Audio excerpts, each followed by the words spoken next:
Hello, today is Monday, November 11th, 2019. I'm Joe Schmidt from TC2, and this is Staying Connected.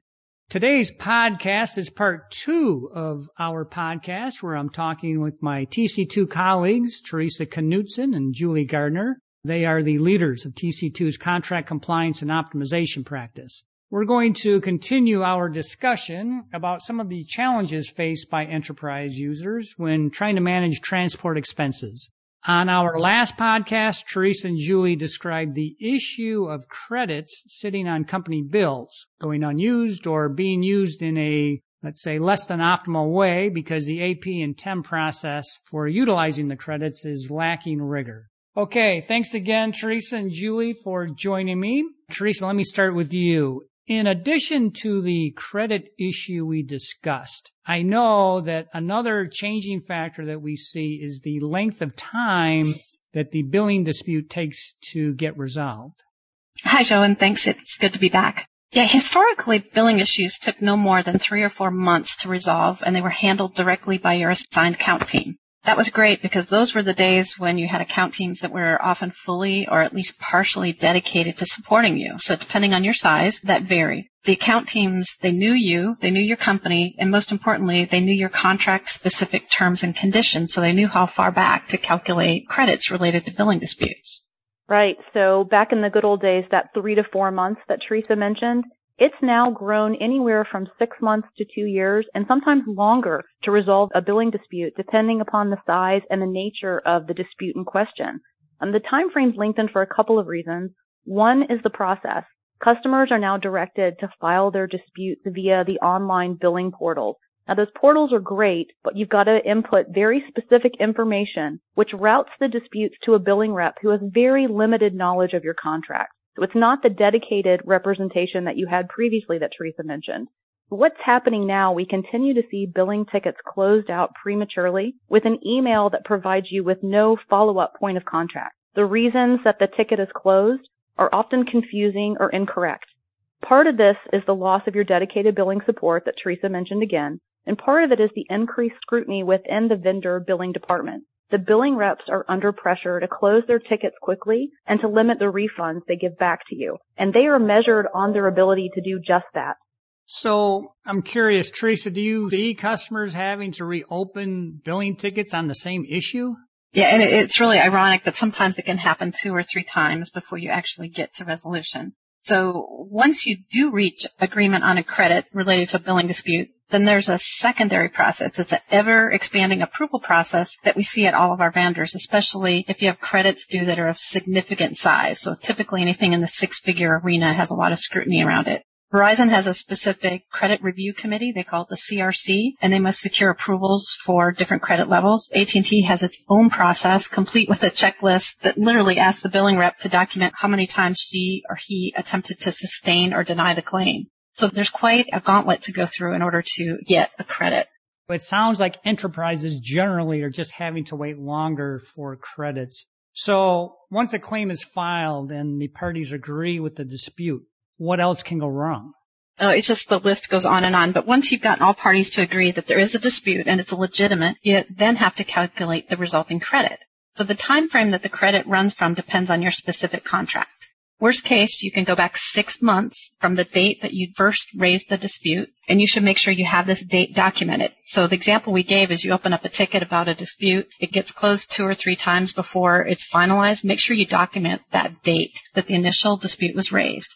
If you're lucky enough to have a highly negotiated contract, you actually could go back up to 2 years from the date a dispute was raised. So I'm going to give you an example. If it takes 8 months to resolve a billing issue and your contract allows you to go back 6 months from the date the dispute was raised, resulting credit should be for a total of 14 months. If you have a TEM provider, ask them to provide you a report of all open disputes that are over 6 months old and still unresolved because you may need to get involved in order to aid in the resolution.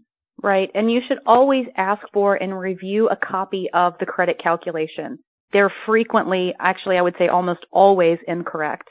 Typically the vendors will use the service guide recovery of 6 months instead of what your contract says. As Theresa mentioned, you may have language that is more negotiated, something more like 2 years. They're almost always going to use that 6 month time frame. And also they'll rarely use the date you filed the dispute as the starting point.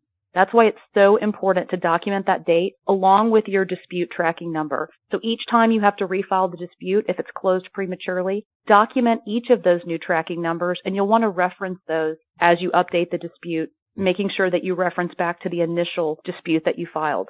You need to check the math and the recovery period on any credit. The carriers are not going to give you generally the credit calculations. They're just going to tell you the number. So make sure you get a copy of that calculation. You review it, make sure it's complete, and then you also want to make sure that the credits include all of the applicable taxes and regulatory surcharges. This is very significant given that USF is now at 25%. So if you have a $100,000 credit for, say, an Ethernet access circuit, you need to expect a final after-tax, after-reg fee credit of about $135,000. So about a 35% incremental add onto the credit for those taxes and regulatory fees. Making sure that your credit is complete and includes your taxes and reg charges is so important. You two work in this business every day, so do you see other opportunities for savings? Yeah, we have one more we want to talk about, and it really relates to the type of companies we deal with, which are large enterprise companies. And most companies that we're working with are somewhere on the transformation spectrum for network services. They might be implementing SIP, maybe it's SD-WAN or Internet first. So when you're doing a migration of network services, it's critical to your business case to make sure that once the new services are installed, accepted, and working, that all of the old services are disconnected. And this is an issue we also see frequently at our clients, even some of the most sophisticated. That's so true. And really, you can run reports from your vendor portal, and if you're using a TIM from your TIM system, to check the services billing at each of your locations. This can be very telling. Don't forget to disconnect the less obvious services like your CLEC PRIs, your BRIs, TDM features, now that you've migrated over to SIP, those POTS and Centrex lines, other old legacy ILEC and CLEC services. Just like with your billing disputes, you need to keep good records on all of your disconnect requests and make sure that your disconnects happen on time. It's very common when you're doing a large-scale cleanup for some disconnects to be processed and others just simply to be missed. So make sure you check, make sure that they've dropped off your billing. Okay, we are about out of time, but do the two of you have any final advice?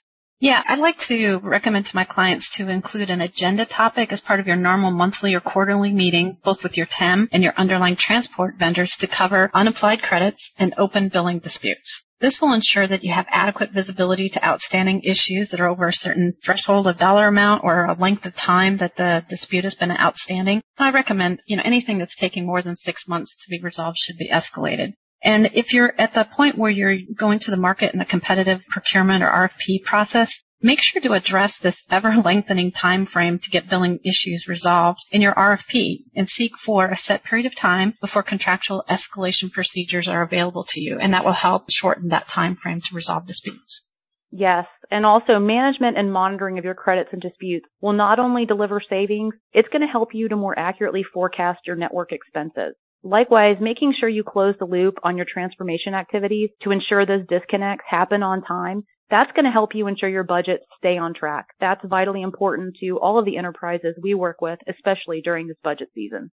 That's great advice. Thanks, Julie, and thank you, Theresa. As you've heard today and on the Part 1 podcast, billing issues continue to be an issue for enterprises, and your service provider is punting the problem to you.